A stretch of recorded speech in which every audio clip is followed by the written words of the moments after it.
हम बात कर रहे हैं कि आज नवाज शरीफ साहब ने जहां कहा है कि बहुत सारे राजों से वो पर्दा उठाएंगे, तो जो तनकीद आ रही है या वो जो तासुर देने की कोशिश कर रहे हैं कि उनकी जमात को अब हराने के लिए या उनको रास्ते से हटाने के लिए और किसी और लाडले को यानी इमरान खान को लाने के लिए 2018 के इंतखाबात उसको जिताने के लिए बड़ी कोशिशें हो रही हैं, प्लानिंग हो रही है, मनूवरिंग हो रही है। ये दो अखबारों की ज़रा क्लिपिंग्स हमारे पास हैं, आज हमने निकाले। वो कहते हैं ना, याद माजी अजाब है यार, अब छीन ले मुझसे हाफजा मेरा। तो नवाज शरीफ साहब भूल गए। ये पहले दिखाएं ज़रा नवाए वक्त का, ये 1 मई 2012 का ये एक अखबारी तराशा है जिसमें ज़ाहिर है 2012 को जब इनकी हुकूमत थी, पीपल्स पार्टी की हुकूमत थी, तो जिस अंदाज में बात होती थी, तहरीक चलाने की, एहतजाज करने की बात करते थे, तो उसमें अदलिया के हवाले से नवाज शरीफ साहब कहा करते थे कि अदलिया करप्शन केस के फैसले सुनाती है लेकिन हुकूमत उनका मजाक उड़ाती है, और हुकूमत ने आज़ाद अदलिया को कभी तस्लीम ही नहीं किया। हमारी जमहूरियत के बारे में दुनिया आखिर क्या राय कायम करेगी? पूरी कौम को कानून की हुक्मरानी के लिए कमर बस्ता हो जाना चाहिए। तो ये नवाज शरीफ साहब उस वक्त कहा करते थे। फिर 8 नवंबर 2012 को ये एक्सप्रेस अखबार की स्टोरी है कि हर मुहिब्बे वतन पाकिस्तानी फ़ौज को मुत्तहिद और मजबूत देखना चाहता है। बिलाशुबा फ़ौज में रखना डालने, तकसीम करने और दराड़ डालने की हर कोशिश मुकम्मल तौर पर मुल्की मुफाद के मुनाफी है।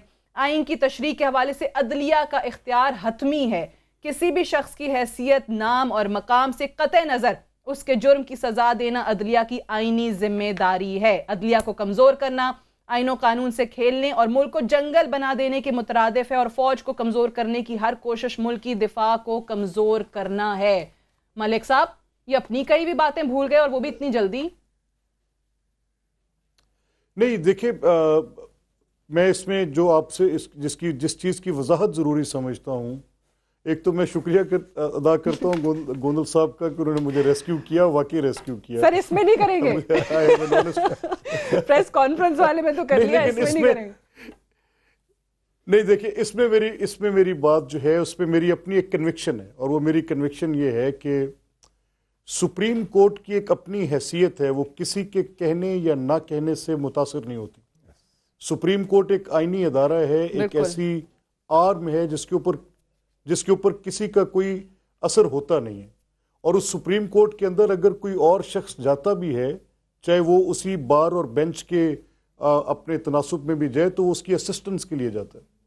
और वहाँ पर जो मुकदमात होते हैं उनसे ज़्यादा बड़ी जिम्मेदारी सुप्रीम कोर्ट के ऊपर एक आइन की तशरीह की भी है, और ये वो जिम्मेदारी है जिसकी बुनियाद पर आपके मुल्क का निज़ाम चलता है। अच्छा, जब आप आइन की तशरीह कर रहे होते हैं तो ये ब्लैक एंड वाइट में होती है, लिखी जाती है। जब आइन तशरीह कर रहे होते हैं तो आप नज़ायर की बुनियाद पर चल रहे होते हैं, आप एक लेड डाउन जुरिस्डिक्शन की बुनियाद पर चल रहे होते हैं।